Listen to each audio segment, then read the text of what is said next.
Hai, Assalamualaikum warahmatullahi wabarakatuh dan selamat sore seluruh smart listener dimanapun Anda berada yang saat ini tengah mendengarkan siaran Smart FM yang mana sore hari ini seperti biasa di setiap hari Senin kami hadir menjumpai Anda dalam program Senin Inspirasi. Di Senin Inspirasi kami menghadirkan orang-orang yang berkecimpung dalam dunia usaha, baik itu UMKM yang saat ini sedang berkembang ataupun usaha lainnya di mana mereka nanti akan menceritakan kepada kita dan juga menginspirasi kita semua bagaimana mereka memulai usahanya mulai dari awal hingga bisa berada di titik seperti sekarang ini yang sudah mulai dikenal oleh masyarakat. Nah, untuk Anda juga yang mau bergabung bersama dengan kami di Senin Inspirasi kali ini bisa langsung melipir nih ke YouTube dari Smart FM Makassar karena selain bisa didengarkan di radio, kita juga hadir secara live di YouTube. Nah, ini bisa langsung disaksikan langsung dan juga bisa ikutan komentar ketika kita ngobrol. Mungkin ada beberapa pertanyaan dari seluruh smart listener terkait dengan obrolan kita nantinya bisa langsung drop ya pertanyaannya atau komentarnya di kolom chat yang nantinya akan saya bacakan.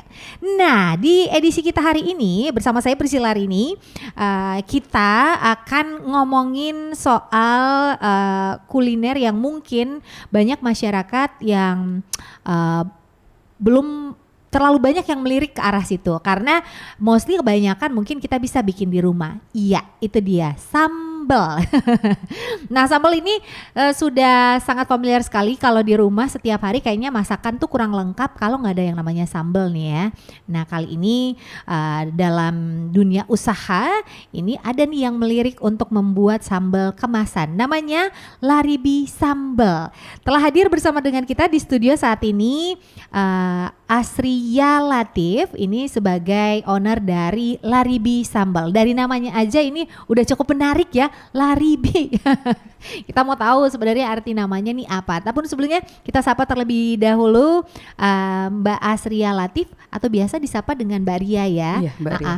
Selamat sore, Assalamualaikum. Waalaikumsalam warahmatullahi wabarakatuh. Waduh, apa kabarnya? Apa kabar? Alhamdulillah baik, Mbak. Baik, sehat. Sepertinya kalau kita ngelihat penampilan dari Mbak Ria ini nggak ada potongan suka ngulek sambel ya. Jangan diulek sendiri. Jangan diulek ya. Karena sambal sekarang udah bisa di blender juga ya. Jadi bukan cuma diulek aja kali ya. Iya, banyak hal yang bisa dilakukan tanpa mengulek. Oke, baik. Nah, tema kita untuk sore hari ini adalah peluang bisnis sambal kemasan lokal. Nah, ini dia cukup menarik karena memang untuk sambal-sambal lokal ini apalagi untuk Kota Makassar ini masih cukup kurang ya. Namun sebelum kita berbicara mengenai produk, kita mau tahu dulu nih gimana sih ceritanya sampai bisa punya usaha sendiri? Awalnya gimana, Mbak Ria? Bisa diceritain dikit nggak? Bisa Mbak, banyak juga nggak apa-apa. Boleh, silakan. Ya berawal dari pandemi sebenarnya. Jadi tidak semua orang pada saat pandemi itu jatuh. Malah saya melihat itu adalah peluang besar. Jadi kan sebelumnya ya saya kerja sama orang dan mengerjakan hal-hal lain selain kuliner. Seperti itu kira-kira awal mula terinspirasi. Oke, jadi sebelumnya ini basic pekerjaan dari Mbak Ria ini apa sih? Saya pernah di Jakarta jadi asisten pribadi seorang presdir, mendampingi juga membuat buku autobiografinya tuh selama 2 tahun. Tapi basic jauh sebelum itu sekitar tahun 2009-2010 ya sampai 2013 itu saya kontributor salah satu TV nasional di wilayah Sulawesi. Di wilayah Sulawesi ya. Oke, jadi memang kalau kita background pekerjaan sebelumnya sama usaha sekarang ini emang sangat bertolak belakang sekali jauh ya. Jauh tidak ada korelasinya sama sekali. Gak ada korelasinya sama sekali. Nah, dulu kuliahnya ngambil apa sih? Kuliahnya malah udah nyambung lagi, Mbak. Iya, teknik informatika. Tapi kayaknya kalau teknik informatika lebih masih nyambung ke promo-promo untuk sambalnya kali ya, masih dapat kali ya ilmunya di situ. Oke. Jadi dari kuliah teknik informatika kemudian pekerjaannya menjadi seorang kontributor dulunya, bahkan jadi asisten pribadi. Ini kenapa sih kemudian berhenti lalu mau bikin usaha aja? Gimana sih emang rasanya itu jadi pegawai? Gak enak yang jelasnya, Mbak.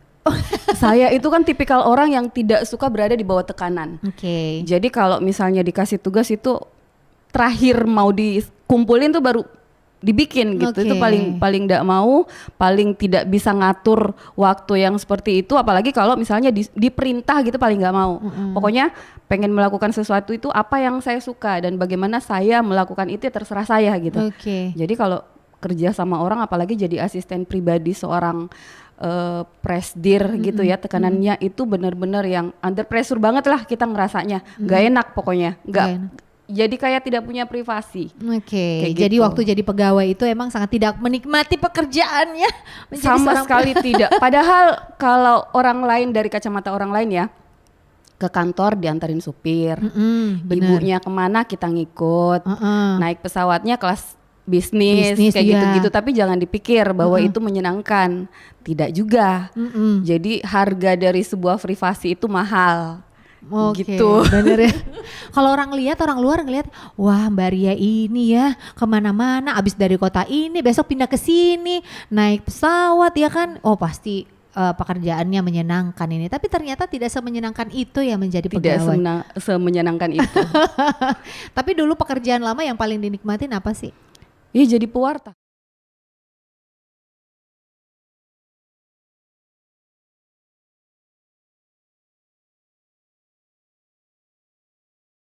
Kapan saja, tapi kan artinya itu juga kan kita under pressure juga. Jadi kita harus misalnya nih lagi tidur nih malam-malam, itu kan kerjanya 1 kali 24 jam. Jadi kita tidak ada jam kerja. Di mana ada case, di mana ada kasus, di mana ada kriminal, di mana ada kecelakaan, kita harus ada di lokasi. Benar. Apalagi kan kontributor televisi, kita bukan cuma sekedar ngambil data. Jadi kita harus ada gambar. Baru bisa kita memberi laporan, memberi berita. Betul. Jadi kalau mau berita yang valid ya ada laporan gambarnya juga. Harus buktinya. Kan? Harus ada buktinya. Terus berada di TKP. Nah itu yang agak harus berat. mewawancarai orang. Berarti suka duka jadi pegawai itu mungkin banyak sekali ya yang sudah dilalui oleh Mbak Ria ini. Apa sih kalau Mbak Ria sendiri waktu ketika menjadi pegawai dulu berapa tahun sih menjadi pegawai sebelum akhirnya memutuskan untuk bikin usaha sendiri? Kalau di Bekasi sendiri di Bekasi sendiri itu kurang lebih 3 tahun. 3 tahun. Tapi pernah juga di penerbitan, Mbak. Jadi kalau profesi itu banyak.